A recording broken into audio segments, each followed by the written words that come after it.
Right there, ladies and gentlemen, how is it going? Happy Christmas to you and all your loved ones. I hope you're having an awesome day, or if you're watching this after Christmas, which I imagine most of you will be, I hope you had a lovely Christmas period.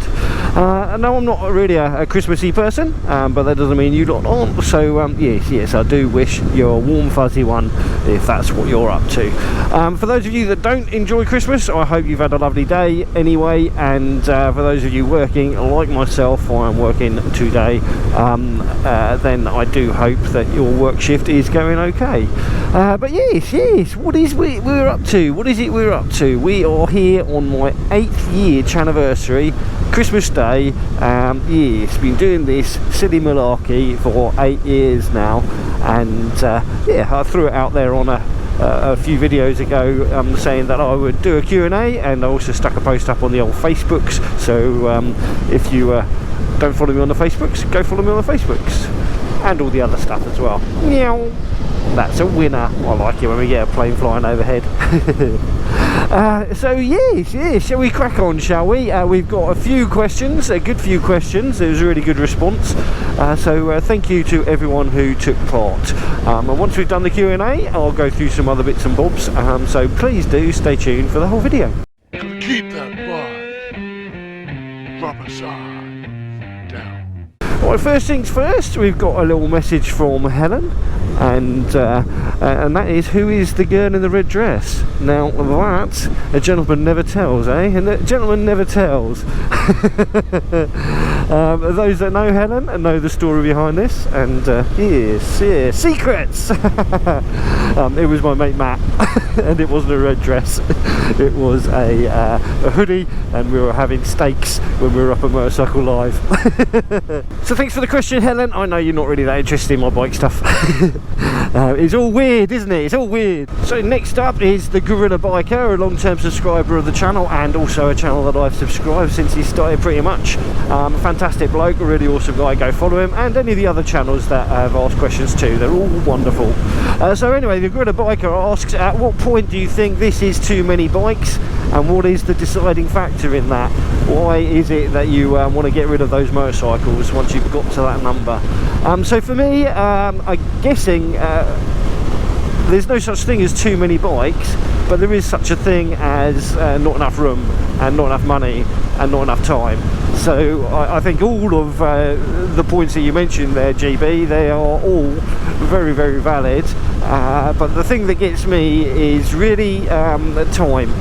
I need to be able to ride them all to justify them. If I don't have time to ride them, then what's the point in having them? Motorcycles should be ridden, they shouldn't be just sitting there getting dusty. Now I know I did have a motorcycle in my living room for a little while, but that was a particularly special motorcycle, and in its defence, it was only really in there during the winter. And also once I decided I wanted to sell it, I was just trying to persuade myself to actually sell it, so I was keeping it there to keep it nice. So yeah, there is no such thing as too many bikes, but the limiting factor is definitely for me is time, but money and space does come into it. At the moment I have 4 motorcycles, and I just don't have room in my garage to work on them efficiently. I can just about do it, but I don't like leaving a bike out in the driveway.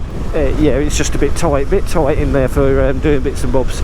So yeah, for me, I'd like to go down to 3 bikes. Ideally I'd go down to 2 if I could, but I don't think that's really possible with the sort of riding I do and my desire to have a bike that does each thing quite well. And next up is Neil Roberts, and he asks, if you were given an electric bike, which lake would you ride it into first? Well, I guess the closest lake that I've got is Tilgate Lake, which is renowned or famous for storing one of Campbell's, Donald Campbell's or Malcolm Campbell's Bluebird high-speed boats. Yeah, he kept it stored there. I'm not sure he tested it there or not.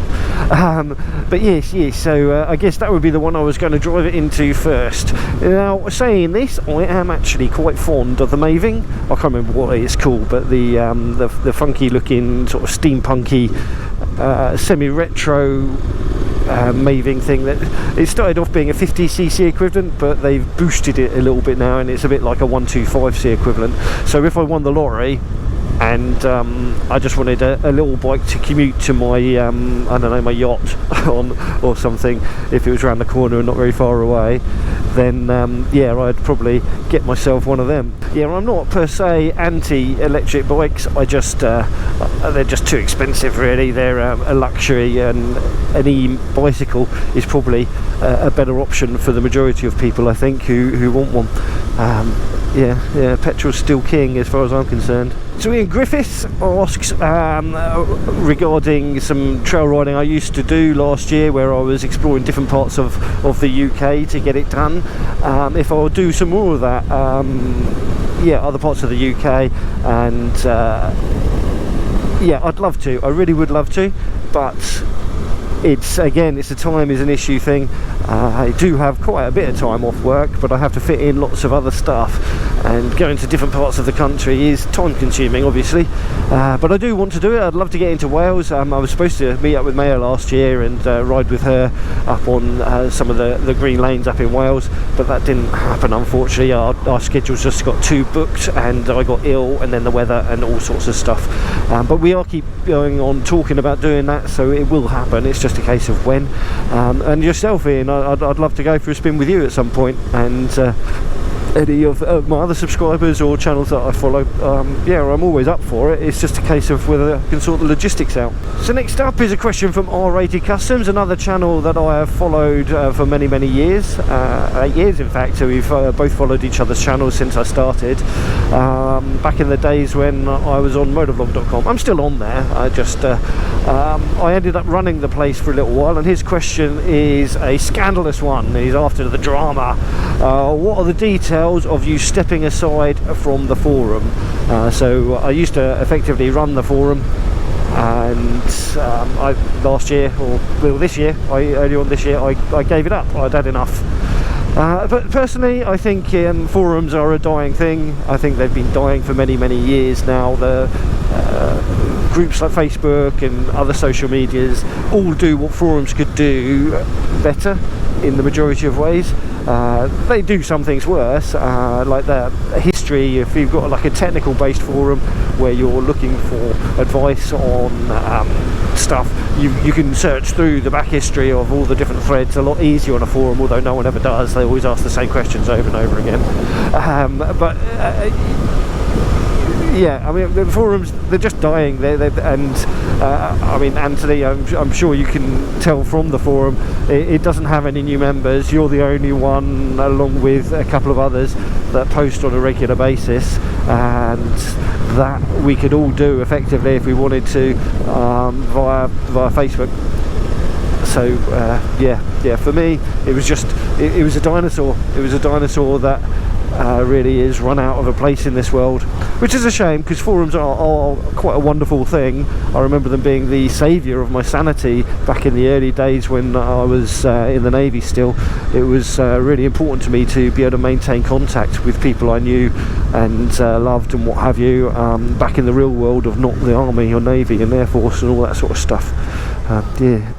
Next up, we've got Tom STC, or Tom's TC. I'm not sure how you pronounce his name because it's all one word. But will you be fitting cruise control to the V-Strom? Well, yes, mate, and you know I have, because you wrote that question before I had done it. But yes, we have cruise control on this V-Strom, the Viridian Cruise. 12% discount if you follow my links. Cruise control is a must on any distance motorcycle for me. I don't use it day to day very often, but I do use it on longer runs, and I do use it on the short runs too sometimes. It's just really convenient to be able to rest my arm and just relax a little bit on a ride. So yes I did, and I do, and I will, and I have. Tough question, Tom. The next question is again from another channel I've subscribed to for a very long time. CalmBiker. He's a lovely bloke. Go follow his channel. Yes. What does he ask? He asks if what would be my preferred fun vehicle if bikes were out of the question. Now, it would take an awful lot for bikes to be out of the question, but assuming they just stopped existing, I guess it would be a sailing boat. I would absolutely adore to have a sailing boat. It's a funds-based thing that's stopping me doing that, and also a time thing to justify the funds that they cost. I very much looked with almost sincerity at getting one earlier on this year. Not actually to pay for it this year, but just looked at the costs and all that sort of thing. And for me to get a boat which would be about the size that I want, I'd be after a sort of a 6-berth sailing boat, something that I could go across the channel on to France and the Channel Islands and what have you, if that's what I wanted to do for a trip. I could get one, a 1980s-ish one, for about 15 grand, and it would be in reasonable condition. It would need work spending on it, but it would probably be saleable as was, and then I would need to store it somewhere. And to make a boat useful, you need to have floating moorings, which means that often you need to have a second boat just so you can get to the boat. So you need to have a boat. So it all adds to the cost and stuff like that. But if I was to join my local yacht club, which is down in Littlehampton, which is where you find me on a lot of my rides, going down to the West Beach Cafe, then it would cost me around 2.5 grand a year, I think, for a 30-ish foot yacht to keep down there. And that means that I would need to be going out sailing it probably a couple of times a month just to justify the cost of that. And realistically, I'd probably only be able to go down and sail it once a month, which isn't enough. I mean, if I cut down on the motorcycling, then I could go and do that more. So yes, I guess in this case I could afford it. But at the moment, with me being able to motorcycle, yeah, there's no chance of me getting a boat right now, I don't think, unless things change. Maybe if I retire, but that's a way off too. Got my mortgage statement the other day. I've still got another 10 years to pay on that, the bugger.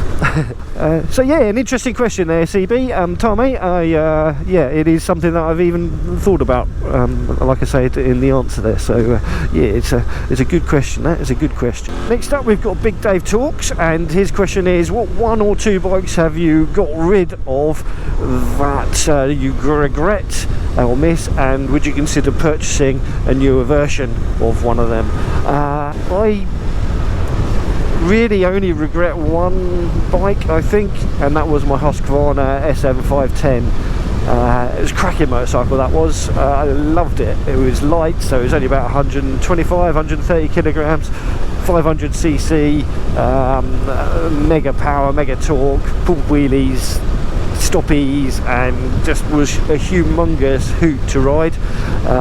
Yeah, I really regret trading that in, especially because the bike I traded it in for was, in my opinion, rubbish. A Ducati 1098 Street Fire S, a horrible bike, worst bike I've ever rode.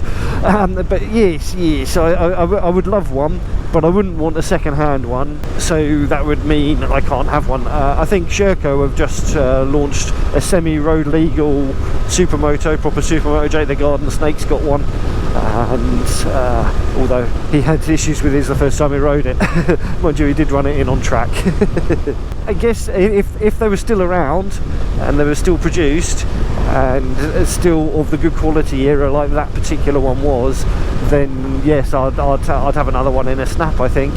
Although I'm not quite as flexible as I used to be, so the seat height on it was a bit of a pain for road riding. But you just get used to what you're on, don't you? I got used to the Aprilia, although that is still quite a considerable amount lower than the SM510 was. So yeah, cracking question, mate, cracking question. Next one is a ZedHead, and it's a similar question of all the bikes you have ever owned, which one do you regret selling? So yes, basically, cheers ZedHead. Yeah, that very same answer, the Husky SM510R. It was an awesome motorcycle, and I rode it up in your neck of the woods when I was based up in Scotland. I had a great time tearing around the twisties and fire roads and all that sort of stuff up in Scotland. But don't tell the policeman. Got a question from Dan. I keep trying to get my bike to do wheelies, but I just can't get that front wheel off the ground. If I put a shed load of Viagra in the front tank, will it help me get it up? To be honest, I'm the last person you should be asking for advice on wheelies. I should probably try that because yeah, I can't even wheelie my enduro bike. Yes. So I imagine the little purple pills, is that what they are? Or blue pills? I think that would probably get you a good 12 o'clock of that one all day long. literally. Next up we've got LordBilious, and he is asking me when am I going up to the Peak District to either do some trail riding or some road riding. LordBilious, wonderful chap. He comes down to the Mr. Fish EOS and BIOS and all that sort of stuff. I've met him a load of times. Awesome fellow, and a nice channel too. I really hope to, mate. I don't know when it will happen, but I will come up and you will have to show me either around your trails if you've got time, or the roads and stuff around your neck of the woods, because I mean, I know it's stunning up there. I really know it's stunning up there. So I will try and sort something out. Maybe in 2025 it will be doable. I will try and put some time aside for something like that. Yeah, maybe I could tie it in with going to see Maya, going to see my mate Matt in Chester, and then come up and see you as well. I don't know, but it's going to be a big trip, that one, a multi-day trip. So yeah, it's not just something I can go, yeah, I'll come up tomorrow. Although you seem to manage to do that when it comes to the EOS and BOSS for Mr. Fish's meet. So maybe I should just sort my time management out a little bit more and come up and see you, mate. But it will happen. I just don't know when. Now we've got one from Martin Lloyd. First off, happy Christmas to you, Hippo-Drones, and all your subscribers, viewers and all that. Thank you very much, mates. I love the channel and it's been great in 24, especially with the addition of my XSR 900 GP. I love that bike, it's a cracking bike. I count it as my flagship, even though I hardly ever ride it, but I don't know if its days are numbered. I don't know. Yeah, in the back of my mind it's got this nagging feeling, and it goes back down to the 3 bikes being the ideal number thing. So a restructure of my fleet, it may be happening at some point in 25, 26, I don't know, but we'll see. But it is a cracking bike, I love it. I love how it looks and all that sort of stuff. So I'm glad you are enjoying that content. I wish I could give you more of it, but it's not coming out in grotty weather like today. When it comes out in the sunshine, that one. So a question with the XSR, what are your thoughts on the lower fairing that Yamaha do for it, and would I consider fitting one? Now I actually like the half fairing look. I've always fancied a TRX, the Yamaha TRX, is it 850 or something like that? With all the tubular trellis frame and half fairing. I just think it's a good look. So for me, I've not really considered it. I know Yamaha had some issues with paint matching on the initial batch of lowers, which they have I think recalled and repainted under warranty. I'm not sure. I know it would keep the bike tidier if I was to get out in grubby conditions, but I just don't particularly like fairing lowers on the bike, and it's not a proper fairing anyway. It's more of a belly pan that joins up to the fairing up a bit, and there's a big old gap between it and stuff, and I just don't like it. So for me, I'd not get it, and I know other people have got it and love it. So it's just personal choice, that, isn't it? It's what one person likes is another person's poison, and all that sort of stuff. So thanks for the question, and hopefully once the weather warms up a little bit, we'll get some more XSR content out for you. Chronicles of Mr. Fish, my mate John, who I ride with, go follow him, a fantastic guy. He asked if you could have any bike ride anywhere in the world, what would be my favourite ice cream flavour? Well, that's a nice, a deep and meaningful question there. I think that a lot of time needs to be pondered over this. So I guess I'm a big softie for vanilla. I'm a big softie for the vanilla, but I do like a chocolate chip, or like a cookie and cream type thing. But maybe I would have a vanilla choc chip, yes, or vanilla with a bit of Ice Magic mint on top. Oh, do you remember Ice Magic? Only the old people will remember Ice Magic. The next question is from Andy, asking why did I sell the 8S, and for those of you that have followed the channel for a little bit, not that you needed to have followed it for long for that one, I used to have a Suzuki GSX 8S before this, which I traded in for this. I got rid of it purely because it wasn't very practical, and because I got the Yamaha XSR 900 GP, I needed a different use from that bike if I was to keep it, and practical it was not. I tried making it a bit more practical with the extended rear mudguard and all that sort of stuff. I loved that bike, I really did, and with the Decat exhaust pipe it was quite a fruity little beastie to enjoy. So yeah, it was a difficult thing to sell, that was, but needs must, and this is what happened in the end, and I love this bike more and more every single ride. Now it's not as nimble as the 8S, but now I've had the ECU tuned and I got the exhaust pipe on it and all the bits and bobs on it. It's like the cruise control. This is effectively my perfect everyday motorcycle, and long may this stay in my stable. I can't really see any justifiable reason currently for getting rid of this bike, because it does its purpose now incredibly well. So yes, I just didn't have a use for the 8S, and a bike needs to have a purpose for me, even if it's one just to be silly like the XSR is. That is a purpose, but yeah, I didn't have one for that bike. But anyway, cheers for the question, mate, and I apologise if that was the only reason you subscribed to the channel. I know a lot of people subscribe for specific bikes. Hopefully people enjoy my content enough to hang around when I do get rid of them though. Next up, we've got quite a few here from Theodor's Travels. He says he's got a couple, but then he asks some more, so yeah, we'll try and get through them. Okay, I think I'm going to have to stop and read his ones because it's a lot of words. So I'll just pull over up here, bear with me. Yeah, so I've got a couple of questions. I tried to rank them from Q&A-ness towards you might want to make a video about itness. Theodor Travels is an interesting chap from Estonia. He's a humorous guy, and I really enjoy his content and all his comments and stuff that he makes on my videos. So keep up your content, Theodor. I really enjoy that, and thanks for all the interaction over the time. So his questions. First up, we've got, as a Brit, can you explain what's the deal with milk in tea?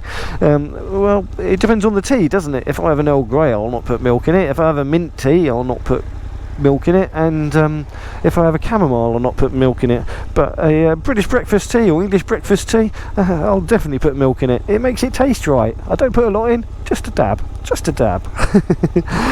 Then he asks about best gin and for a gin and tonic, and also tonic preference. Now this might be controversial, but I like flavoured gins and then a plain tonic generally. But if I'm having a plain gin, I really like N-Gin, which is an interesting gin. It's just a really nice pure gin. Comes in a tank that looks like an oil tank, so it's quite good for hiding in the garage if you need to do that sort of thing. I'm not that much of an alcoholic, but it looks good in the man cave, that's for sure.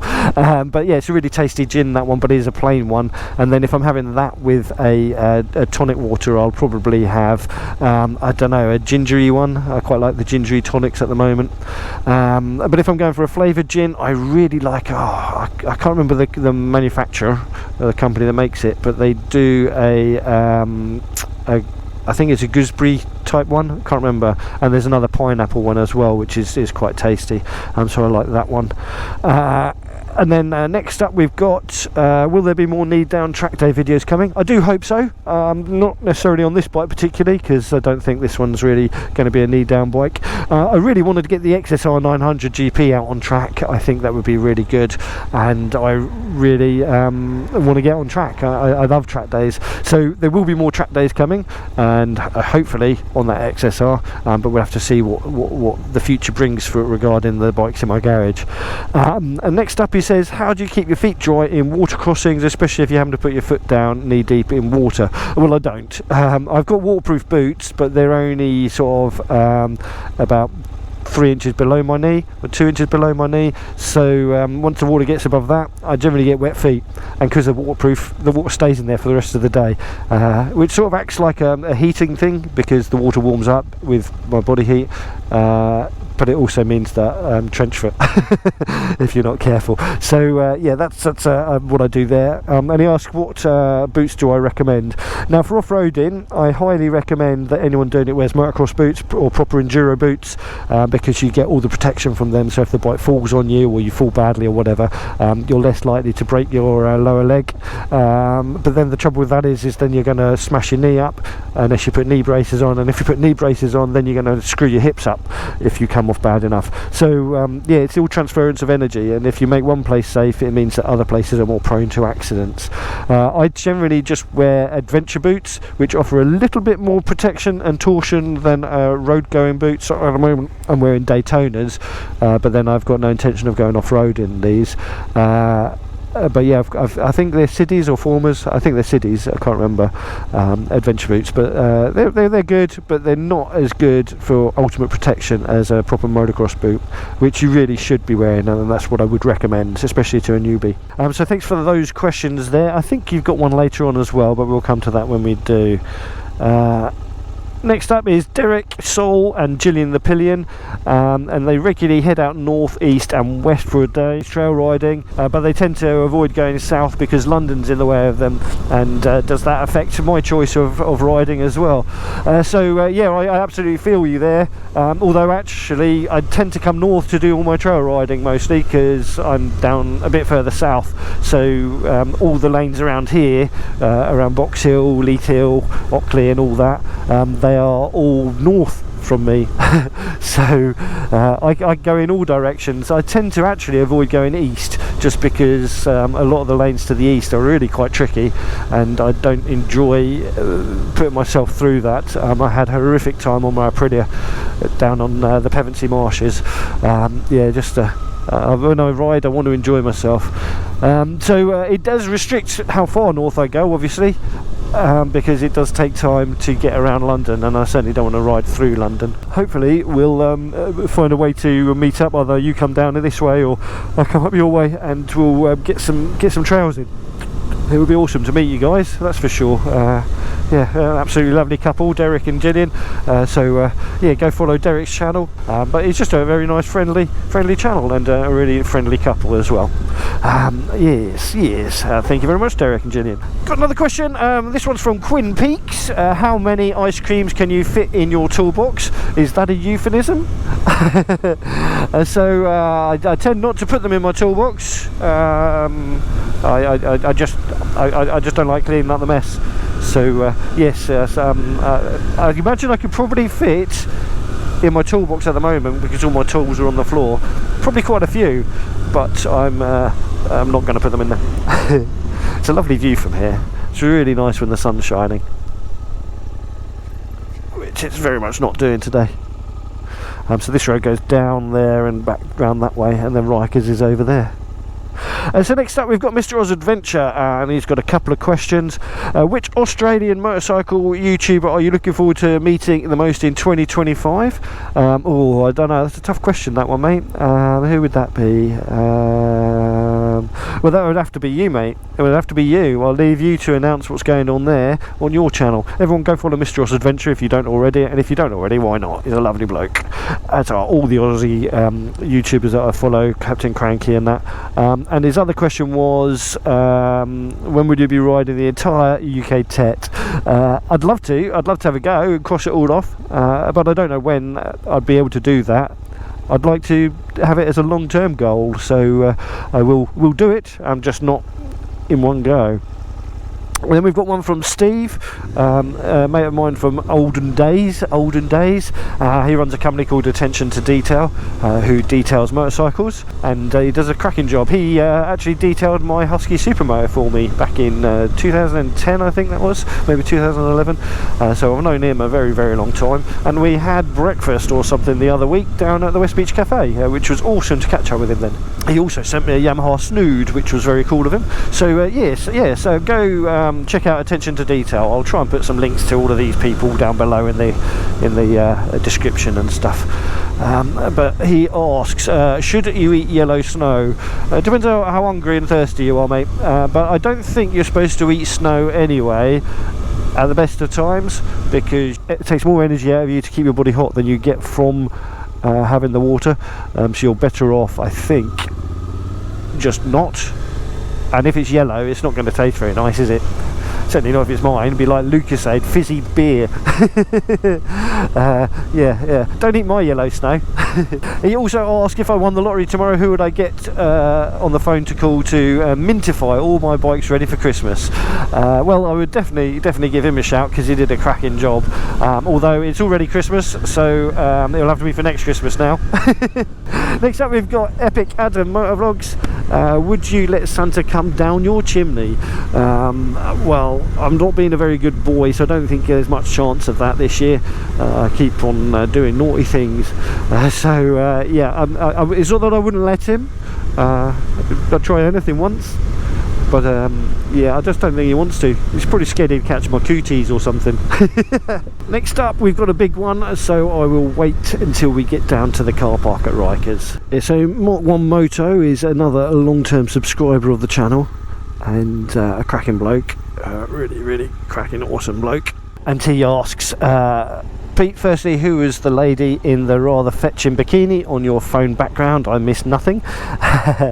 That was a channel I follow on the old YouTubes and Instagram. That's called Meg's Brap. She's very lovely, and is an absolute beast on a motocross bike or enduro bike. Not motocross, so she does enduro. Yeah, she's a point-sized princess that can ride a motorcycle better than anyone I know or will ever know. So yes, she is a little bit of a crush of mine. Secondly, if I sell the Beta, will that money go towards a DRZ next year? I hope so. I think the DRZ is a cracking motorcycle. Sadly, it is a little bit too tall for me. I think it's close on the same height the Beta was before I lowered it, and I've lowered my Beta 2 inches. So it would be a step backwards, because it's heavier and taller and less powerful than the Beta.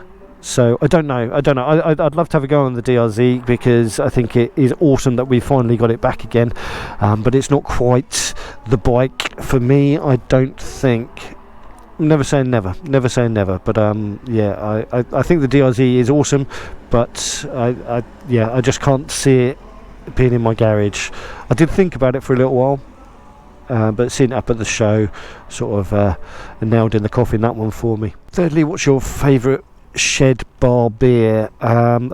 Generally I'm a bit rubbish with beers. I drink Foster's or Carling or Carlsberg, all the cheap stuff that you can get at Tesco's normally.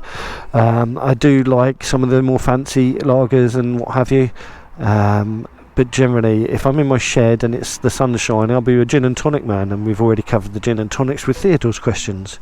But I do like a nice beer out in the shed, and but I'm a quantity drinker, not a quality drinker, so that's why I drink the old Fosters. An Audi beer, I might have to try that one though.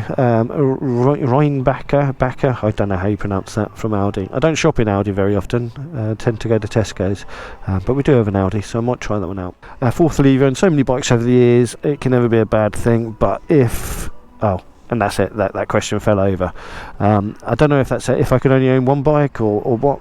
If I could only own one bike, it would have to be an adventure bike, yeah, just so I could do almost everything on it. But the trouble is like, I like my track days, I like my dirt riding, I like my distance riding. Yeah, there's no one bike does it all. Don is again an old friend from many years past, back in the days when Forum was working.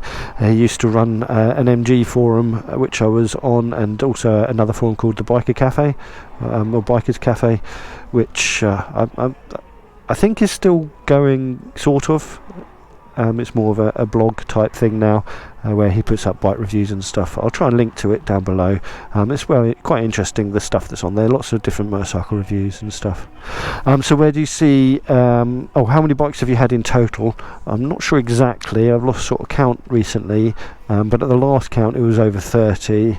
And that was when I was riding around on the Alp, I think. So there's been probably another 5 or so since then. Yeah, so at least 35, I'd imagine. Where do you see biking being in 20 years from now? Sadly, I think it'll be gone.